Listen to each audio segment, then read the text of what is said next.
Este programa é livre para todos os públicos.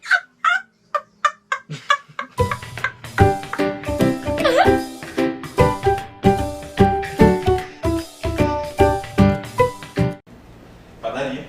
Vamos lá, galerinha, mais uma aula de língua portuguesa aqui do nosso projeto Em Cada Casa Uma Escola, nós iremos até você.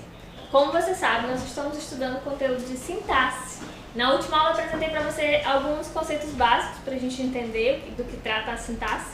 E hoje a gente vai aprofundar, um pouquinho mais sobre aqueles termos essenciais que eu comecei a falar para vocês na aula passada. Então hoje eu vou continuar falando de sintaxe, só que eu vou focar aqui no sujeito, tá? E aí eu quero que a gente reflita um pouco sobre esse sujeito e como ele pode aparecer pra gente nas orações, como ele pode se classificar, o que é o sujeito, o que é o núcleo do sujeito. A gente precisa ter tudo isso na nossa mente para poder fazer as nossas análises, que vão vir mais pra frente, as nossas análises sintáticas. Então, recapitulando, o que é o sujeito? Eu falei pra você na última aula. Sujeito é o ser sobre o qual se declara alguma coisa, se diz alguma coisa sobre ele. Então é a pessoa, o ser, o lugar, o objeto, a coisa, sobre quem eu estou falando. Esse é o sujeito da nossa oração. O sujeito pode aparecer em diferentes posições, conforme eu falei para você também na última aula. Posições que o sujeito pode aparecer. Antes de tudo, vamos entender que a ordem normal é sujeito primeiro, predicado depois. Mas você viu nos últimos exemplos que eu mostrei na aula passada, que às vezes o sujeito está no meio da oração, às vezes ele vai aparecer no fim, enfim. E aí, para a gente ter em mente esse nome dessas classificações, é o seguinte: ordem direta é quando ele aparece, como está mostrado ali em laranja, tá? O sujeito primeiro, depois o predicado. E essa é a sequência natural dos termos dentro de uma oração. E tem também a ordem inversa. Ordem inversa é toda vez que ele não estiver na sua sequência natural, ou seja, sujeito primeiro, predicado depois. Toda vez que ele aparecer ou no meio da oração ou no fim da oração, isso significa que é ordem inversa. Então vamos ver alguns exemplos. O aluno estudava atentamente. De quem eu falo nessa oração? Do aluno. Então esse termo é o sujeito, o aluno. Essas duas palavrinhas aí. Como o sujeito está no começo da oração, então eu posso dizer que essa oração está na ordem direta, ou seja, está na sequência natural em que os termos aparecem. Já no outro exemplo, estudava atentamente o aluno. Observe que o sujeito é o mesmo, a mensagem é a mesma, são as mesmas palavras, mas houve uma inversão, uma ordem alterada aqui nessa oração.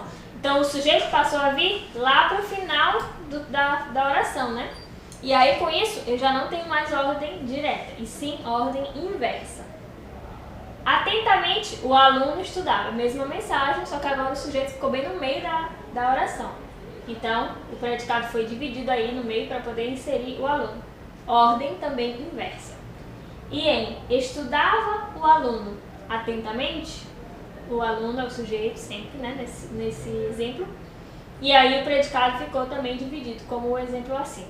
Então, eu tive 3 exemplos em ordem inversa e um exemplo apenas em ordem direta. Então, toda vez que o sujeito sai da sua posição natural, que é lá no começo da oração, para ir para qualquer uma posição diferente dessa, é a ordem inversa, tá? Bem fácil de você entender. Agora vamos entender o que é o núcleo desse sujeito.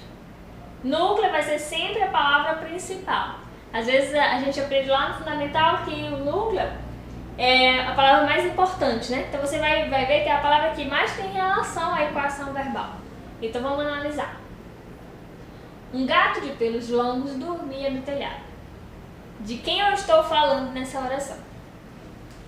Se a pessoa responder um gato, estou falando do gato. Não é só isso. O sujeito, lembra, eu falei para você, em sintaxe vale tudo que está escrito. Então eu estou falando de um gato de pelos longos, não é simplesmente um gato. E aí toda essa sentença faz parte do sujeito, tamanho de um sujeito grande aí nesse caso. Mas é apenas um sujeito. Como eu vou saber qual é o núcleo? Está escrito lá na sua tabelinha destacada ali de laranja, que é sempre a palavra principal. Então dentro dessa caixa, um gato de pelos longos, qual é a palavra principal aí? Qual a palavra que mais se relaciona com a ação que está descrita aqui no predicado, que é dormia no telhado? Quem que dormia? A palavra que mais tem a ver, e a palavra que vai responder essa pergunta de quem dormia é gato. Então, dentro dessa sequência todinha de sujeito, o núcleo é esta palavra bem aí, gato, tá? Esse substantivo, esse é o núcleo do sujeito. Agora olha só esse exemplo. Isadora e Carlos vieram aqui em casa. Eu estou falando de quem? De Isadora e Carlos. 3 palavras aí. Se eu perguntar para você, quem é o núcleo desse sujeito? Como vocês vão responder? Como irão decidir? Isadora e Carlos são 2 pessoas diferentes. Então eu não posso dizer que o núcleo é só Isadora, ou que o núcleo é só Carlos, e muito menos dizer que o núcleo é Isadora e Carlos, juntando a conjunção I ali no meio do núcleo. O I não faz parte do núcleo. Então eu tenho 2 núcleos nesse caso bem aí. Isadora é um núcleo, Carlos é outro núcleo, porque um não se sobrepõe ao outro. Os 2 fazem parte do mesmo sujeito. Os 2 fizeram a ação de vir até aqui em casa. Então são 2 núcleos nesse sujeito bem aí. Um bando de pássaros sobrevoava a cidade. De quem eu falo? De um bando de pássaros. O que eles faziam? Sobrevoavam. Quem sobrevoava? Um bando de ou somente pássaros? Ou somente bando? Lembre-se, toda vez que você tiver aí um adjetivo que vai, um substantivo que vai, ou uma palavra que vai chamar a atenção, que vai resumir, que vai reduzir, ou que vai identificar todo esse conjunto, que é no caso um coletivo, um substantivo coletivo que vocês têm bem ali, um bando. Então ali eu não vou puxar o núcleo para pássaros, tá? Porque eu estou utilizando bando como o sujeito. Então vai ficar como núcleo do sujeito a palavra bando. O bando sobrevoava a cidade.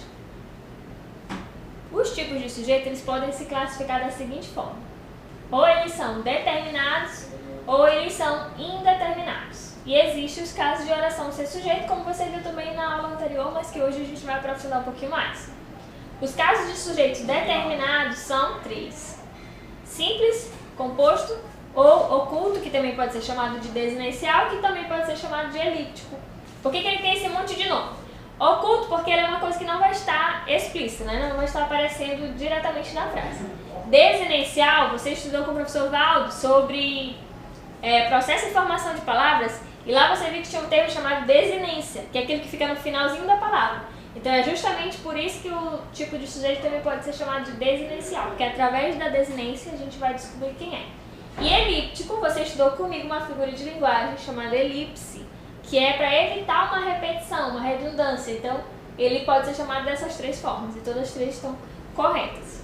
Então a gente vai agora procurar identificar e entender como esses sujeitos determinados e indeterminados e as orações sem sujeitos vão poder aparecer para a gente. O sujeito simples vai ser aquele que vai apresentar apenas um núcleo. Eu já falei para você o que é o núcleo, né? O núcleo é a palavra que mais tem relação, que mais se destaca dentro do sujeito, por mais palavras que haja dentro do sujeito. Então, as crianças tomaram o pote todo de sorvete. De quem eu estou falando nessa ação? Das crianças. Então ali eu tenho 2 palavras, as e crianças. Como eu posso identificar quem é o núcleo? Claro que é a palavra que mais se destacar ali, que mais tem a ver com a ação verbal. Quem tomou pote de sorvete? Não foi as, né? Foi crianças. Então o núcleo vai ser crianças. Como eu só tenho um núcleo, nesse caso bem, as crianças, apesar de crianças ser uma palavra no plural, não confunda, tá? Ela é uma palavra que está no plural, mas o que vale na sintaxe é o que está escrito, e eu só tenho um núcleo escrito ali. Então eu só tenho um sujeito simples, que aí essas crianças tomaram pote de sorvete. Segundo caso, alguém esqueceu esta caneta aqui. Eu não sei quem foi, e eu estou apenas dizendo que alguém esqueceu. Então, já que o sujeito só tem essa palavra, não tem para onde correr, a coisa mais fácil do mundo. O núcleo só pode ser essa palavra mesmo. Toda vez que o sujeito só tiver uma palavra, ela já é o núcleo. Outra. Ontem nós compramos um lindo quadro. Quem comprou? Nós. Só tem uma palavra, então ela mesma é o núcleo do sujeito. Então todos esses casos que eu mostrei para você aqui nessa primeira telinha são de sujeitos simples, que eles vão apresentar apenas um núcleo, apenas uma palavra de destaque dentro do sujeito. Agora a gente vai ver os casos em que o sujeito vai ser classificado como composto. Por quê? Porque eu não posso eleger apenas um núcleo, vai aparecer mais de um naturalmente. Então olha só, Homens e mulheres devem ser tratados igualitariamente. De quem eu estou falando? Homens e mulheres. Então ali você já tem 3 palavras, né? 2 substantivos e um conectivo ali ligando os dois. Se eu fosse perguntar quem é o núcleo, não posso dizer que é só homens e não posso dizer que é só mulheres. E também não posso dizer que são as 3 palavras, homens e mulheres. Por quê? Eu tenho que estabelecer aí de quem eu falo, que retrata a ação verbal, que deve ser tratados igualitariamente. Então ali eu vou ter 2 palavras que se sobressaem como núcleos desse sujeito. Por isso que eu chamo de sujeito composto, tá? Não é que eu tenha 2 sujeitos, eu tenho 2 núcleos dentro do mesmo sujeito. Mas se eu perguntar para você, quantos sujeitos tem na oração? Só tem um. Que tipo ele é? Sujeito composto. Por quê? Porque ele tem mais de um núcleo. Naquele dia, Pedro, Carol e André jogaram juntos. De quem eu estou falando? Desses 3 nomezinhos aqui, ó. Pedro, Carol e André.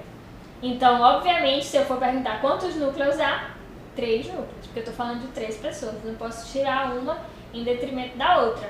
Então, se eu tenho mais de um núcleo, 2, 3, 4, quantos forem, eu vou ter sempre um sujeito composto. Sintaxe e estilística são áreas da gramática, que você já está estudando aí com a gente. Sintaxe e estilística é o assunto do qual eu estou falando, então é o sujeito.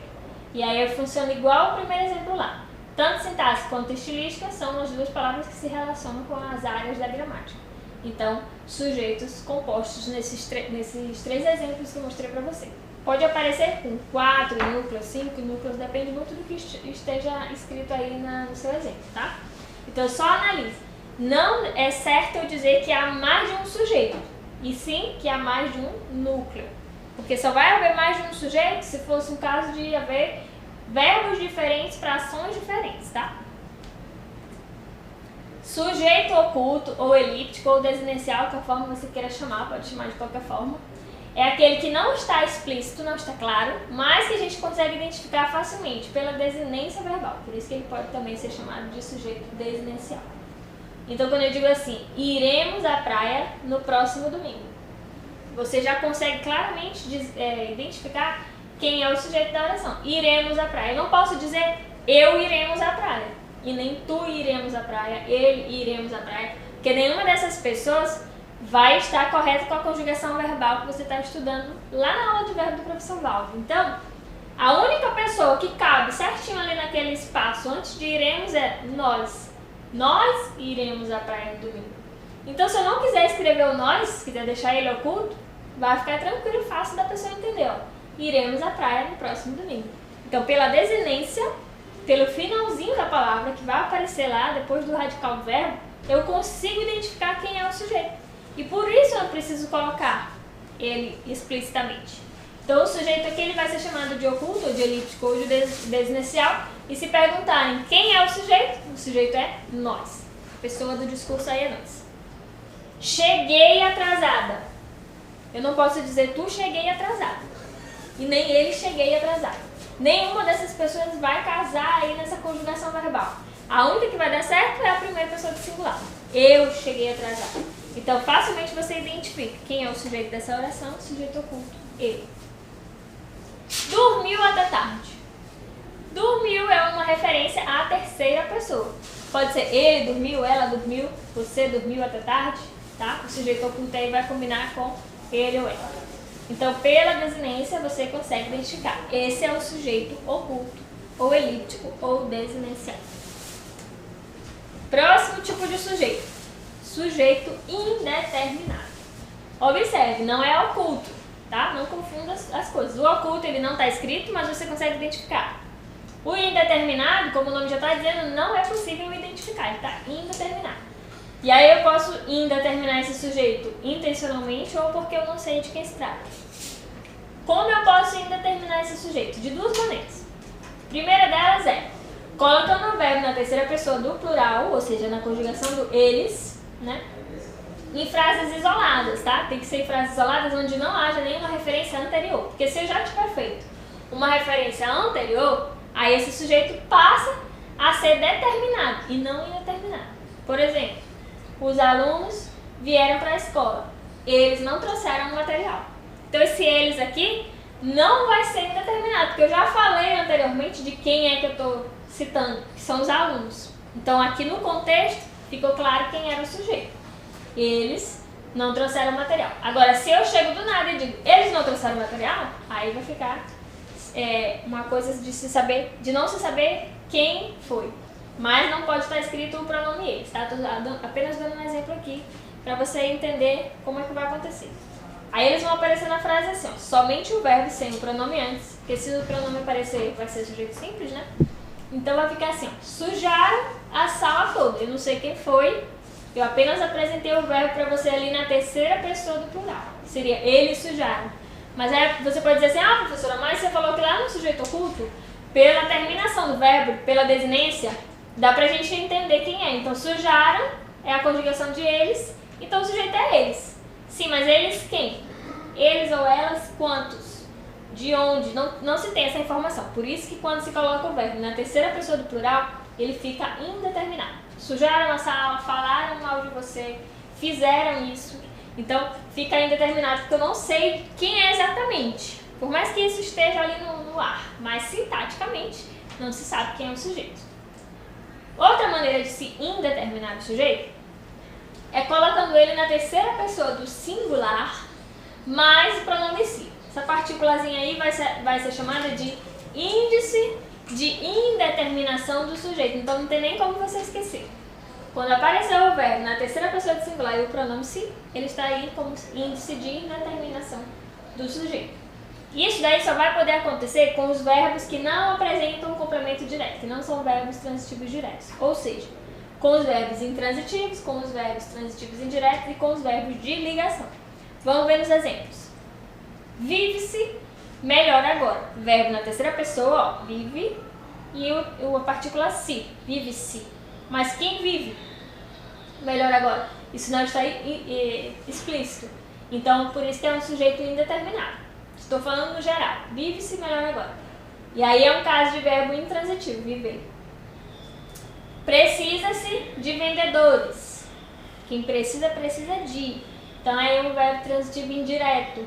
Quando eu coloco o se, precisa-se, não determino quem está precisando de vendedores. E o outro exemplo.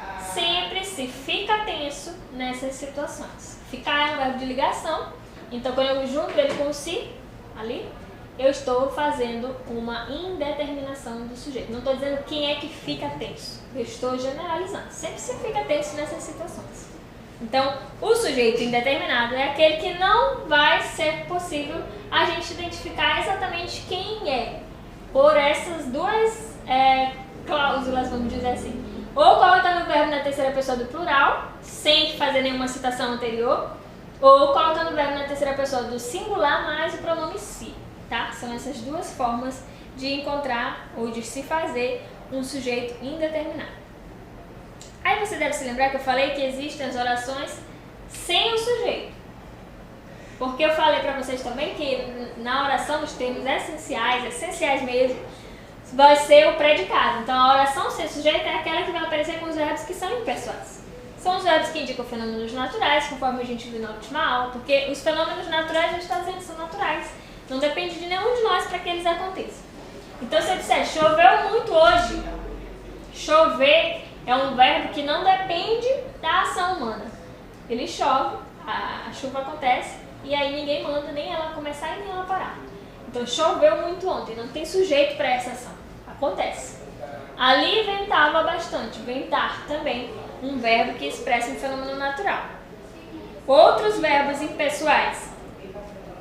O verbo haver, quando ele estiver significando existir ou acontecer. Quando ele tiver com um desses dois sentidos, significa que é uma oração sem sujeito também. Por exemplo, havia poucas pessoas na reunião. Houve algum problema? São casos de oração sem sujeito. Porque o verbo aí nesse caso está no sentido de existir ou de acontecer. Aconteceu algum problema? Existe algum problema? Outro caso, haver e fazer indicando o tempo decorrido. Há anos que não vejo, ou faz meses que não assisto às novelas. Então, faz meses, tá? O que não assiste você já percebe que tem outro, assistir aqui já tem outro sujeito. Foi aquele caso que eu falei pra vocês. Aqui sim eu tenho duas orações com sujeitos diferentes. Mas o sujeito do verbo fazer ali não existe. A mesma coisa no primeiro exemplo, o sujeito do verbo haver não existe ali. E também com os verbos fazer, estar e ser, quando eles indicarem algum fenômeno natural ou de tempo. Por exemplo, faz frio aqui, já está tarde e são 2 horas. Nenhum desses 3 exemplos aí apresenta um sujeito, não tem como a gente perguntar quem está realizando essa ação. Então, essas são as orações sem sujeito. Agora, uma observação muito importante. Se os verbos que indicam fenômenos naturais não estiverem em seu sentido real, seu sentido literal, seu sentido denotativo, aí sim eles vão apresentar sujeito. Porque se eu só disser choveu, relampejou, ventou, trovejou, são verbos normais que indicam fenômenos naturais e, consequentemente, eles não vão ter sujeito. Mas, se eu utilizo esses mesmos verbos em sentido figurado, que a gente já trabalhou nas nossas aulas anteriores, aí eles não vão estar no seu sentido normal. Então, aqui eu preciso prestar atenção porque vai haver sujeito para eles. Por exemplo, choveram notícias falsas durante as campanhas políticas. Se eu perguntar para você o que choveu, tem resposta. Então, tá vendo? Choveu o quê? Notícias falsas durante as campanhas políticas. Elas choveram, elas apareceram em grande quantidade. Eu não estou usando o verbo chover aqui no seu sentido real, de cair água do céu, né? Estou falando que apareceram muitas notícias falsas durante as campanhas. Amanheci indisposto, a gente às vezes utiliza essa expressão. Nesse caso, amanheci é um verbo que seria um fenômeno natural, mas aqui eu conjuguei ele na primeira pessoa, que é uma coisa que a gente não faz normalmente, né? Mas, nesse exemplo aqui, amanheci indisposto, ele tem um sujeito oculto, que sou eu, no caso. Eu amanheci indisposto. No fim do jogo, as torcidas trovejaram vaias, também em sentido figurado. Trovejar aqui nesse sentido de gritaram, né? Falaram palavras agressivas. E aí, vamos lá. Quem está aqui na ordem direta e quem está na ordem inversa? Lembrando que se o sujeito estiver no começo da oração, é a ordem direta. Se ele estiver em qualquer outra posição, é a ordem inversa.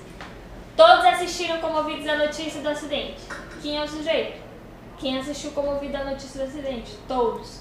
Como ele está lá no comecinho da oração, então ordem direta. Depois de longa viagem, saíram do avião os passageiros. Observe que o sujeito já vai aparecer aqui no final. Então, ordem inversa. Reclamaram os clientes insatisfeitos. Os clientes estão bem ali no meio. Ordem inversa. A aniversariante agradeceu aos convidados. A aniversariante é o sujeito. Como ele está no começo, ordem direta. Agora, nervosa. Camila subiu ao palco. Eu estou falando de Camila. Camila não está no começo da oração. Ordem inversa. O que é o núcleo do sujeito aqui nesses exemplos? Muitos artistas brasileiros expõem. Muitos artistas brasileiros é todo um sujeito, mas o núcleo vai focar apenas ali em artistas, que é a palavra que mais tem relação com o verbo. Artistas expõem. As pessoas otimistas aproveitam o melhor da vida. Aproveitam melhor a vida. Então, qual seria ali o núcleo? Pessoas. Apesar de o sujeito todo ser as pessoas otimistas. Depois, nenhum dos atletas foi homenageado. Nenhum dos atletas é todo sujeito, mas o núcleo vai ficar apenas ali em nenhum. Aquelas duas mulheres estavam na reunião. Aquelas duas mulheres é o sujeito, mas o núcleo vai ficar apenas em mulheres. E este é o professor de inglês. Professor de inglês, nós vamos ficar com o núcleo como professor. E aqui os tipos de sujeito. Um grupo de estudantes participou do seminário. Quem participou do seminário? Um grupo de estudantes. Só tem um núcleo, sujeito simples. Não se sabe nada sobre ele. Não se sabe. Olha só aquele caso que eu acabei de mostrar para vocês. Sujeito indeterminado. Partícula sim, mas verbo na terceira pessoa do singular. Teatro e cinema são expressões artísticas. De quem eu estou falando? De teatro e de cinema. Tenho dois itens aí de igual importância. Teatro e cinema. Então, aqui nesse caso, eu tenho um sujeito composto. Queremos mais sorvete. Pela desinência verbal, você consegue identificar quem é que quer mais sorvete. No caso aí, a pessoa é nós, sujeito oculto. Chuviscou um pouco hoje. Chuviscar é um verbo que exprime fenômeno natural, por isso é uma oração sem sujeito.